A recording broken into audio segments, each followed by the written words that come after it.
Salut à tous, on se retrouve pour une nouvelle vidéo de rénovation de la carte Rayquaza de l'Appel des légendes.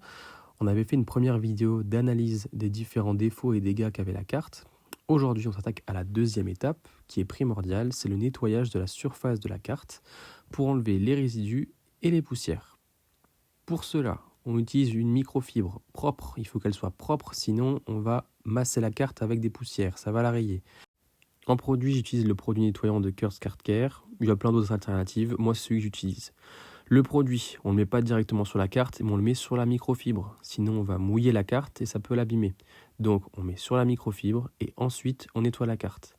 Ici, je le fais en accéléré. On fait un premier nettoyage de surface avec la microfibre. On n'insiste pas forcément sur les endroits d'intérêt, mais on nettoie toute la surface. Ensuite, au microscope, on peut voir plus précisément les dégâts. J'utilise un petit coton-tige pour viser les petits points noirs. Comme on voit ici, ça s'enlève et ça part tout seul. Ici, je le fais en accéléré. Prenez vraiment votre temps pour trouver les petits points noirs, essayez de les enlever. Parfois, ce n'est pas des points noirs, parfois, c'est des petits impacts qu'il y a sur la carte.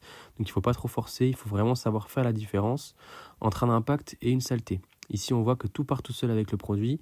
C'est magique. On continue à chercher les petits dégâts.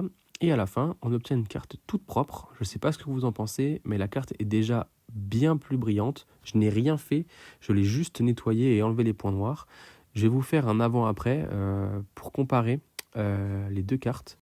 Sur la photo en haut à gauche, j'ai donc essayé de vous entourer en rouge les différents points noirs qui étaient visibles à l'œil nu. J'ai essayé d'entourer la majorité. Sur la photo en bas à droite, vous avez la carte après nettoyage. Si vous jouez au jeu des 7 différences, vous pouvez voir que les points noirs qui étaient visibles en haut ne le sont plus en bas. L'objectif est donc atteint, on peut valider l'étape 2 de nettoyage de surface de la carte. On se retrouve tout bientôt pour l'étape 3 qui consistera à traiter les plis et les pliures et pour ça, on utilisera un humidificateur.